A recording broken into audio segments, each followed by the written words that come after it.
Bonjour les cinquièmes. Aujourd'hui, on va prendre une nouvelle leçon qui s'appelle l'approximation.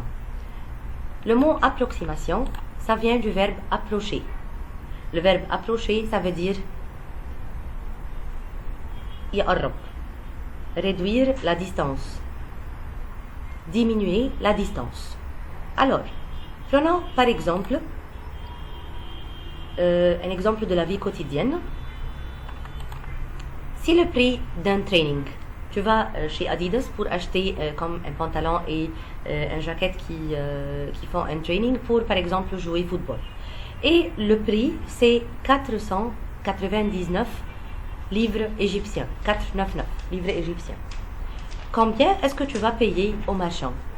Combien de l'argent tu vas sortir de ta poche par exemple? Alors 499 livres égyptiens, ça veut dire à peu près 500. Le mot à peu près qu'on utilise beaucoup dans notre vie, c'est l'approximation. C'est le sens de l'approximation. C'est trouver une valeur approchée à un nombre. Vous allez remarquer que le signe de l'approximation, ce n'est pas égal. Je ne peux pas dire que 499 égale 500 parce que ça, ce n'est pas vrai. Mais c'est plutôt très proche. C'est une valeur proche. Tu vas payer au vendeur 500 livres. C'est la même chose avec un autre exemple. Par exemple, si le compte chez Carrefour, c'est 149 livres et quelques piastres, alors, naturellement, tu vas payer au vendeur 150. Cela ne veut pas dire que le nombre 149, c'est lui-même égal le nombre 150, mais c'est une valeur approchée. C'est proche. Alors, l'approximation, elle a place selon des règles très précises. Et ces règles-là nécessite que tu étudies bien les positions. Alors ça, c'est une révision concernant les positions des chiffres dans un nombre.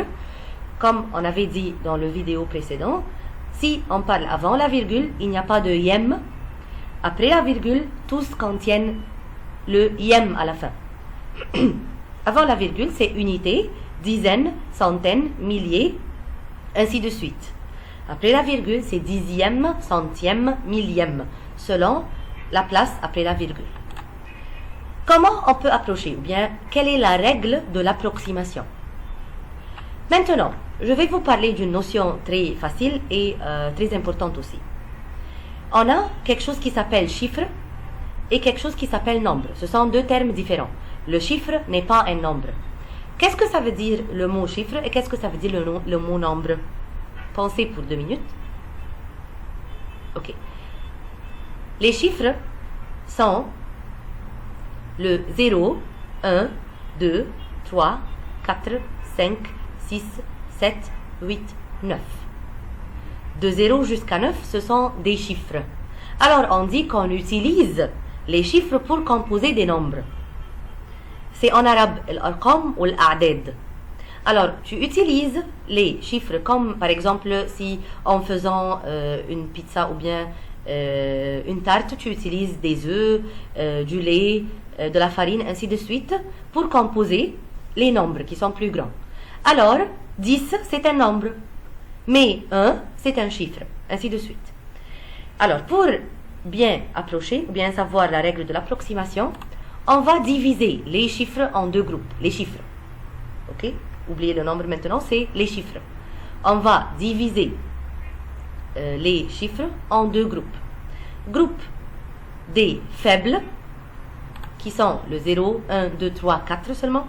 0, 1, 2, 3, 4, ce sont 5 chiffres faibles. Et le groupe des forts, 5, 6, 7, 8, 9. Quelle en est la différence? Alors, avant de prendre la règle. Le chiffre faible, c'est comme une équipe de football qui est faible. Il ne peut pas gagner. Il n'a pas le courage ou bien l'énergie de gagner. Ou bien en sens de nombre, les chiffres faibles n'ont pas la force de changer un autre chiffre. Je répète, les chiffres faibles du premier groupe ici n'ont pas la force ou bien l'énergie de changer un autre chiffre. Par contre, les chiffres forts ont la force et l'énergie de changer le chiffre d'à côté. Alors, le petit groupe, le groupe des faibles, ne peut pas faire un changement, ne change rien. Mais le groupe des forts, il change le chiffre d'à côté. On va voir maintenant les étapes pratiques. La première étape, ça sera de mettre mon doigt sur le chiffre auquel on veut approcher. Je mets le doigt sur le chiffre auquel je veux approcher. Deuxième étape, je regarde le chiffre d'après. Le mot après, en mathématiques, ça veut dire ce qui trouve à sa droite. Le chiffre d'après. S'il est faible, si cet autre chiffre-là, il est faible, il appartient au groupe des faibles, ça veut dire s'il est 0, ou 1, ou 2, ou 3, ou 4, donc il ne change pas son ami. Il ne peut pas changer son ami. Il est faible. S'il est fort, on ajoute plus 1. Alors, maintenant, on va appliquer cette règle pratiquement. 634,5. 634 et 5 dixièmes. On veut approcher ce nombre à une dizaine près. À une dizaine près. On a appris que le mot dizaine, ça veut dire on est avant la virgule et il y a un autre chiffre après. Dans ce nombre-là, la dizaine, c'est le 3. Alors, je mets mon doigt sur le 3. Mettez le doigt sur le 3. Je préfère, en regardant cette vidéo, que tu prends un bout de papier à côté de toi et tu écris avec moi 634,5 et tu mets ton doigt sur le 3. Après qu'on a mis le doigt sur le 3, on va regarder le chiffre d'après, qui est le 4. Est-ce que le 4 est faible ou fort? Ça, c'est la question qu'on va demander en classe souvent. Faible, ça veut dire 0, 1, 2, 3, 4. Fort, ça veut dire 5, 6, 7, 8, 9. Le 4 est faible. Si le 4 est faible, alors il ne peut pas changer son ami. Il ne peut pas changer le 3.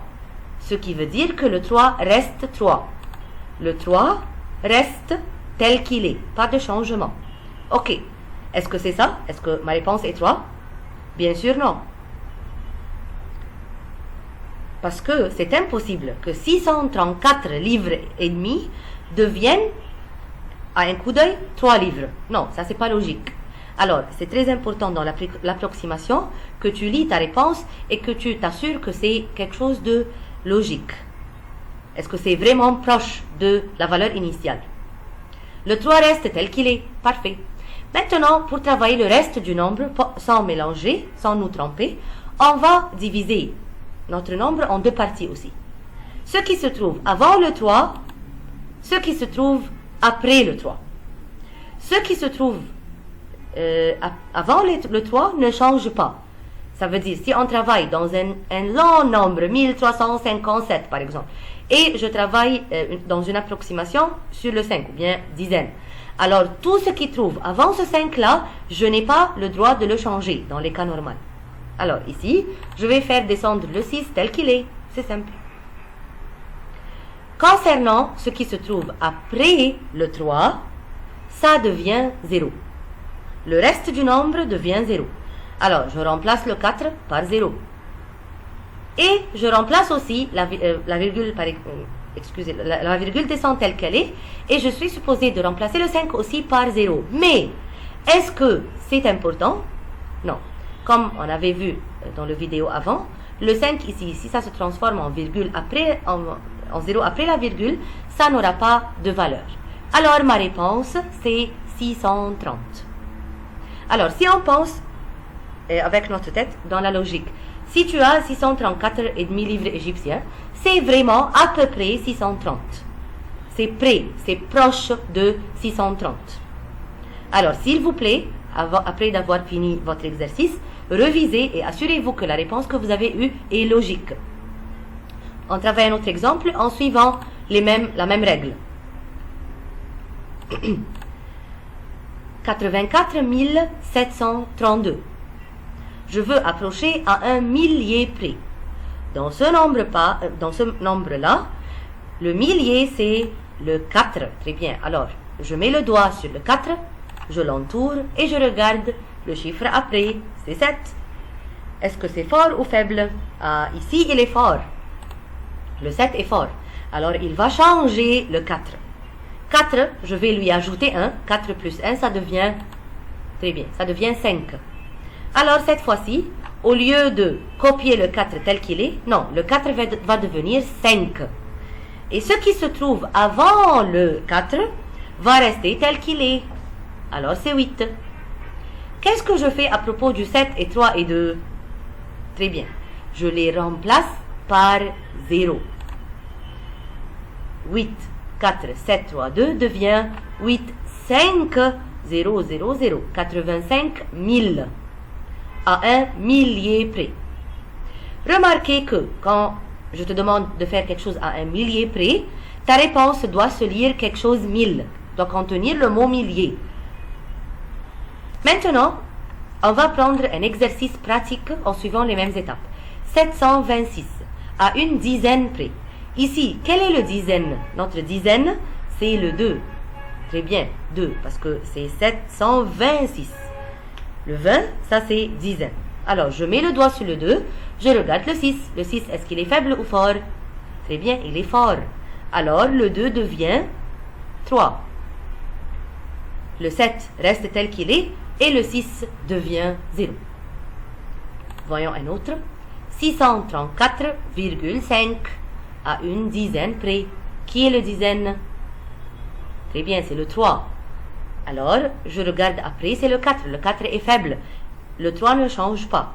Le 6 ne change pas. Le 3 ne change pas. Et le 4 devient 0. Question.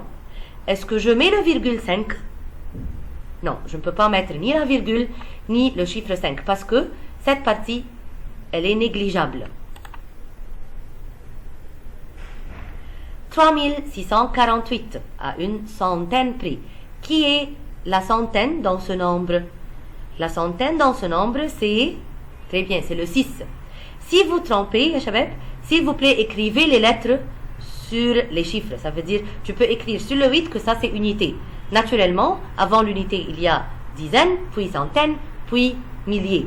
Tout le monde fait comme ça. Même nous, comme des adultes, si on nous trompe, on doit écrire les lettres sur les chiffres. Tu peux écrire U, C, D, ainsi de suite, pour ne pas te tromper. Alors, si je travaille sur le 6, je regarde le 4. Le 4 est faible, ça ne change pas le 6. Voilà, ça c'est la première réponse. C'est comme on avait pensé. Et remarquez qu'on a enlevé la partie décimale. Ici, elle n'a pas d'importance. 634,5, ça devient 630 ma'foula. C'est comme si on veut le nombre sans change. Sans change, ça veut dire sans partie, sans une partie décimale. زي ما كنت بقول الرقم مجمد بدون فكة من غير الجزء بتاع الفكة. الفكة هعملها أو هقربها. Ok. L'exemple suivant, 3648, la partie centaine c'est 6. Je regarde le 4 faible, ça ne change pas. Alors la réponse c'est 3, 6, 0, 0. 1385 et 43 centièmes à une centaine près. Je mets le doigt sur le 3. Ça regarde le 8. Le 8, il est fort. Alors le 3 devient 4 et le 1 reste 1. Alors c'est 1, 4, 0, 0. Remarquez aussi qu'on a enlevé la partie décimale.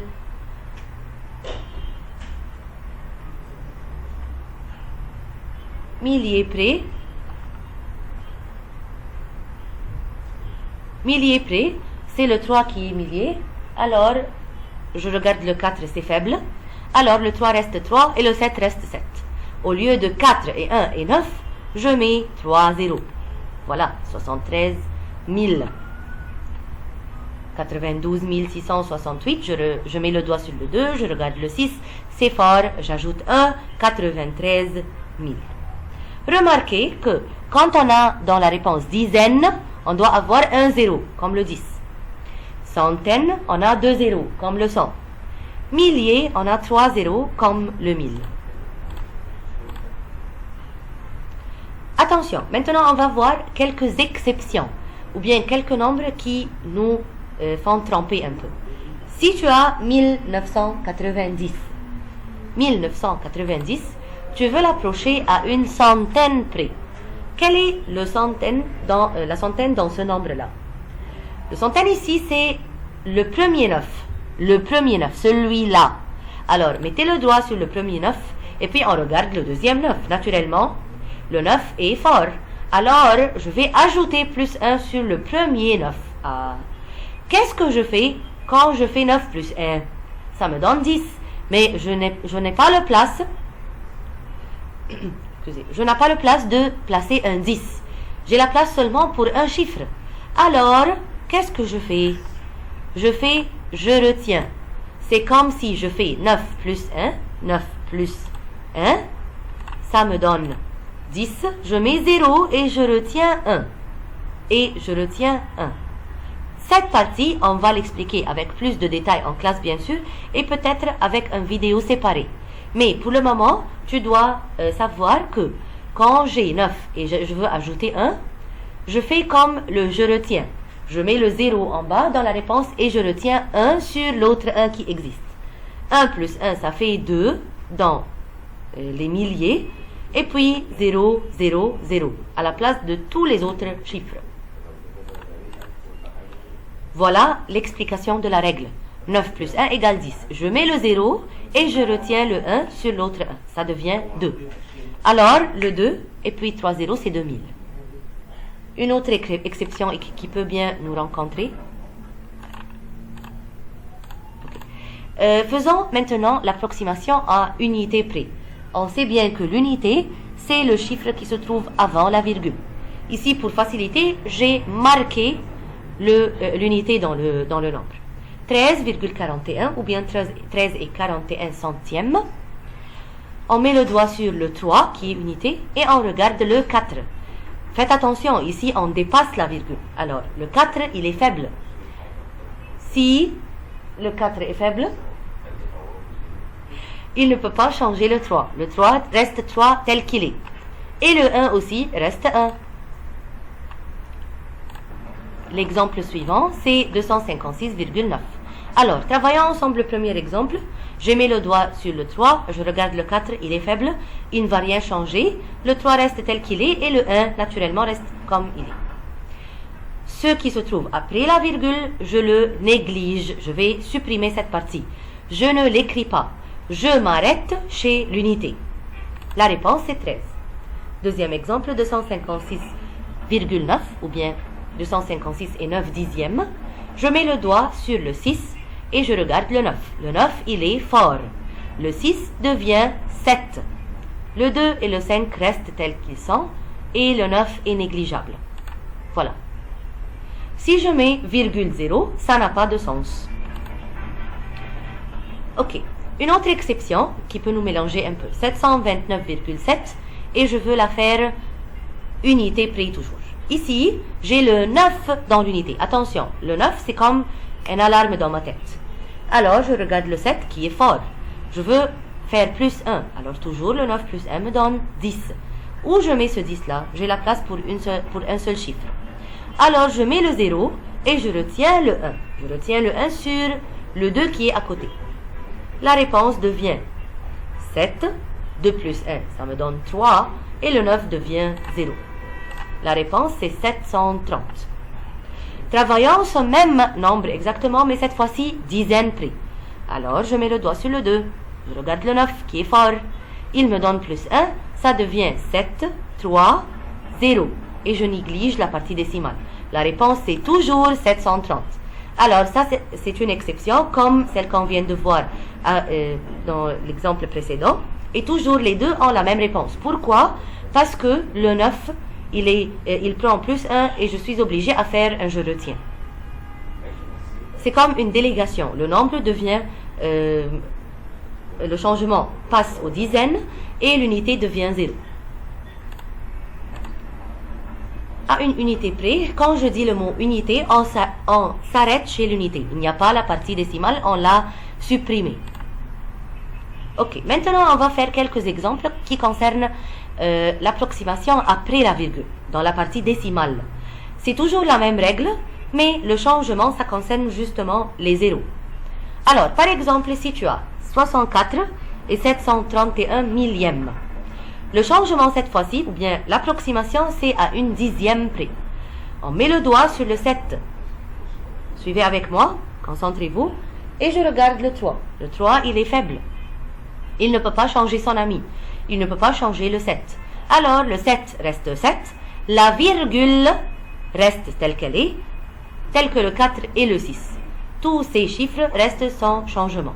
Le 3 et le 1 sont supprimés. Ma réponse sera 64,7.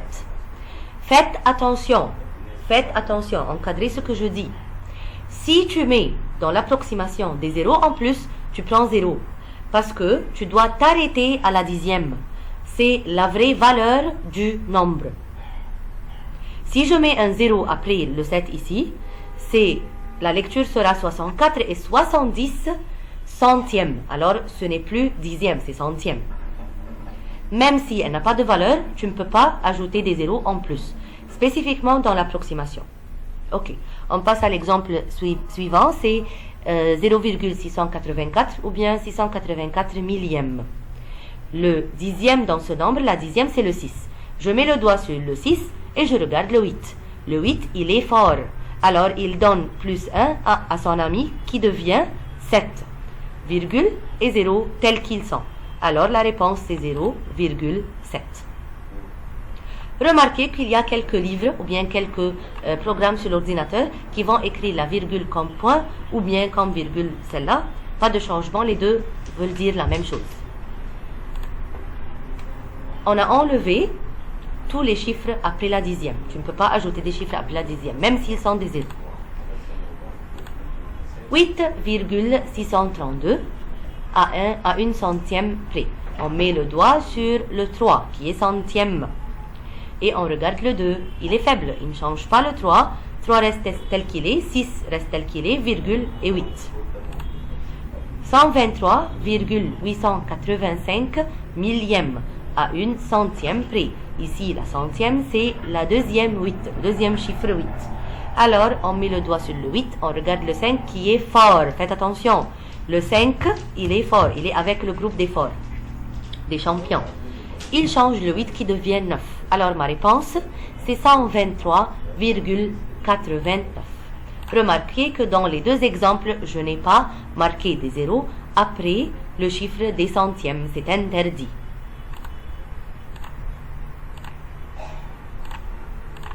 C'est la même règle. On suit les mêmes étapes exactement. Alors 8 ici. Le 3 est faible, alors ne change pas. 4,568. Ici. Le 9 est fort, le 7 change et devient 8. La réponse 36,818. Alors, faites attention. Pour t'assurer que ta réponse est juste, pour t'assurer que le résultat que tu as eu à la fin est juste, tu dois remarquer la question, bien la consigne. Si on te dit centième près, ça veut dire 2 chiffres après la virgule, seulement. Si tu as dans ton résultat 3 chiffres, alors c'est pas correct, c'est faux. Tu ne vas pas prendre la note. Même si le troisième chiffre c'est 0. Ou bien peut-être tu as mal lu le nombre initial. Si tu as, ici ça c'est exemple, 736 et 596 millièmes, ça devient 736,60. Ah, ici c'est le contraire. Ok. 736,596. Si tu mets le doigt sur le 9, et tu regardes le 6. Le 6, il est fort. Si on donne plus 1 au 9, il devient 0. Et le 5, je retiens 1, il devient 6. Est-ce que je marque ma réponse 736,6? Non, ça sera faux. Pourquoi? Parce que 736,6, c'est dixième et non pas centième. Si on te demande dans la consigne centième, tu dois mettre 2 chiffres dans la virgule. 2 chiffres après la virgule. Même si ce deuxième chiffre, il est 0. La même chose avec les millièmes. 4,6798. Si on met le doigt sur le 9 et on regarde le 8 qui est fort. Le 9 prend plus 1 et devient 10. 0 et je retiens 1 sur le 7. Est-ce que je marque ma réponse 4,68? Non, parce que 6, 8, ce sont 2 chiffres. Après la virgule, c'est centième. Ce que j'ai demandé, c'est millième. Alors, tu es obligé à mettre un troisième 0. 4,680. Tu laisses le 0, même s'il n'a pas de valeur. Pourquoi? Parce qu'il t'a demandé de faire millième près.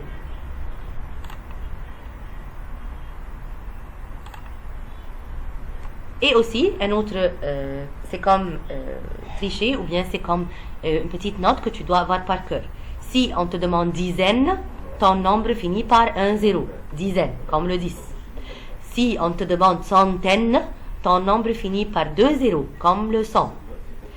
Si on te demande centième, ton nombre finit par deux chiffres, après la virgule. Si on te demande millième, ton nombre finit par trois chiffres, après la virgule. Merci pour votre temps. Ça, c'est notre leçon d'aujourd'hui. J'espère que vous avez bien compris. Au revoir.